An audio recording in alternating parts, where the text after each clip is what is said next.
Subscribe करिए cook with Shaheen को और बेल आइकन को प्रेस करिए जिससे लेटेस्ट नोटिफिकेशन मिलता रहे। Hello friends, welcome to my YouTube channel. आज मैं आपके साथ टेस्टी, डिलीशियस और झटपट से बनने वाले लौकी के कबाब की रेसिपी शेयर करूंगी।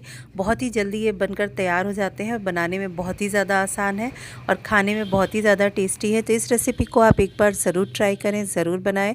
तो आइए देखते हैं लौकी के कबाब बनाने के लिए किन किन चीज़ों की ज़रूरत होती है और इस आसान और टेस्टी रेसिपी को कैसे बनाते हैं।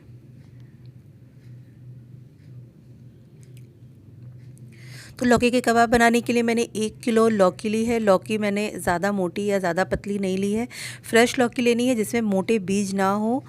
तो इस लौकी को मैंने दोनों साइड से कट कर दिया। अब मैंने इसको अच्छी तरह से पील कर लेंगे। इसे मैंने वॉश कर लिया है, पील कर लेंगे इसको अच्छी तरह से, सारे छिलके इसके उतार देंगे।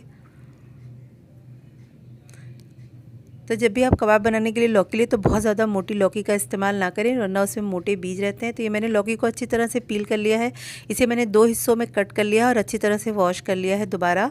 अब हम इसको ग्रेट करेंगे। ग्रेटर आप यूज़ करिए, ज़्यादा मोटा या ज़्यादा पतला नहीं, मीडियम साइज़ की ग्रेटर से इसे ग्रेट कर लीजिए। तो मैंने इसको देखिए अच्छी तरह से इसको ग्रेट कर लिया है। अब इसमें बहुत सारा पानी होता है लौकी में, तो हमें इसके पानी को अलग करना है।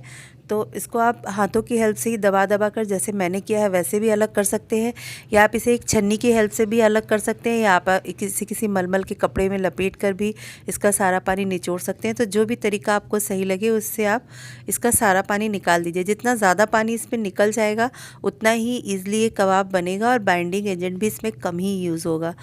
तो आप कोशिश यही करिए कि इसका ज़्यादा से ज़्यादा पानी निकल जाए। तो मैंने इसको दबा दबा कर इसका सारा पानी निकाल लिया है। इसका पानी हम फेंकेंगे नहीं, बहुत ही ज़्यादा हेल्दी पानी होता है ये। तो जब भी कोई ग्रेवी वाली सब्ज़ी बनाइए तो उसमें डाल दीजिए, या फिर आप रोटी के लिए आटा गूंदिए, पूरी पराठों के लिए गूंदिए तो उसमें डाल दीजिए। तो मैं इसे फ्रिज में स्टोर करके रख लूँगी। तो मैं जब भी रोटी या कुछ भी बनाऊँगी तो उसके आटे में से मिक्स कर दूँगी। तो मैंने ये एक बोल में ट्रांसफ़र कर लिया है, जो मैंने लौकी का पानी अलग करके लौकी को अलग रखा था। अब हम इसमें कुछ पाउडर मसाले ऐड करेंगे। उससे मैंने 1 टीस्पून धनिया पाउडर लिया है, 1 टीस्पून अमचूर पाउडर लिया है, 1 टीस्पून लाल मिर्च पाउडर लिया है, 1 टीस्पून नमक लिया है, 1 टीस्पून मैंने गरम मसाला पाउडर लिया है और 1 टीस्पून मैंने भुना हुआ ज़ीरे का पाउडर लिया है। तो इन सारे पाउडर मसालों को ऐड कर देंगे। और 1 मीडियम साइज़ का मैंने प्याज लिया, उसे बारीक कट कर लिया है। 2 हरी मिर्च को मैंने बारीक कट कर लिया है और 1 मुट्ठी भरकर मैंने हरी धनिया को बारीक कट कर लिया है, उसे ऐड कर देंगे। और ये मैंने भुने हुए चने का पाउडर लिया है। चने का जो भुने चने आते हैं उसको मैंने कर उसका पाउडर बना लिया है मिक्सी में। अगर आपके पास भुने चने का पाउडर नहीं है तो आप बेसन भी ले सकते हैं। ये मैंने 1/4 कप लिया है और इसे हम इसमें अच्छी तरह से मिक्स कर देंगे। सारी चीज़ों को अच्छी तरह से मिक्स करेंगे जिससे ये जितने भी मसाले और भुने चने का पाउडर है सब इसमें अच्छी तरह से मिक्स हो जाए। तो मैंने सारी चीज़ों को लौकी में अच्छी तरह से मिक्स कर दिया है। हम इसको कबाब का शेप देंगे। तो मैंने इसको गोल कबाब का शेप दिया है। आप अपने टेस्ट के अकॉर्डिंग, पसंद के हिसाब से कोई भी शेप दे सकते हैं। शेप का कोई मसला नहीं है, बस चीज़ टेस्टी होनी चाहिए। तो मैंने इसके गोल कबाब का शेप दिया है। तो इसी तरह से हम सारे कबाब को शेप दे देंगे।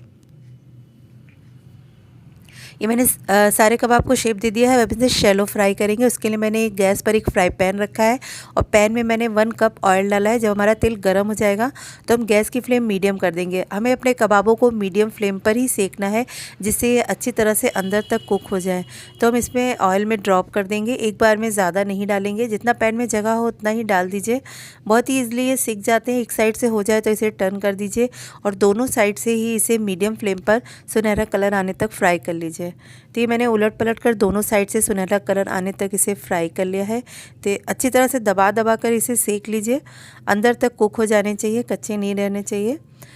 देखिए झटपट से बनकर तैयार हो गए। बहुत ही आसान है इसे बनाना। अब हम इसे एक टिश्यू पेपर पे निकाल लेंगे जिससे इसका एक्स्ट्रा ऑयल एब्जॉर्ब हो जाए। तो ऐसे ही हम अपने सारे कबाब को फ्राई कर लेंगे, जितने भी बचे हुए कबाब हैं। देखिए कितना अच्छा सुनहरा सा कलर आया है। तो मैंने ये अपने सारे कबाब फ्राई कर लिए हैं। अब हम इन्हें सर्व करते हैं। सर्व करने के लिए आप इसे नींबू प्याज के साथ सर्व करिए या फिर आप इसे चटनी के साथ सर्व करिए।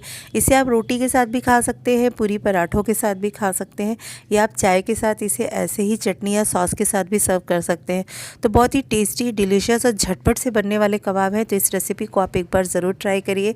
मेरी रेसिपी पसंद आती आती है तो प्लीज़ इसे लाइक करिए, इसे अपने फैमिली और फ्रेंड में शेयर करिए। और अगर अभी तक आपने मेरा चैनल सब्सक्राइब नहीं किया है तो प्लीज़ आप मेरे चैनल को एक बार सब्सक्राइब ज़रूर करिए।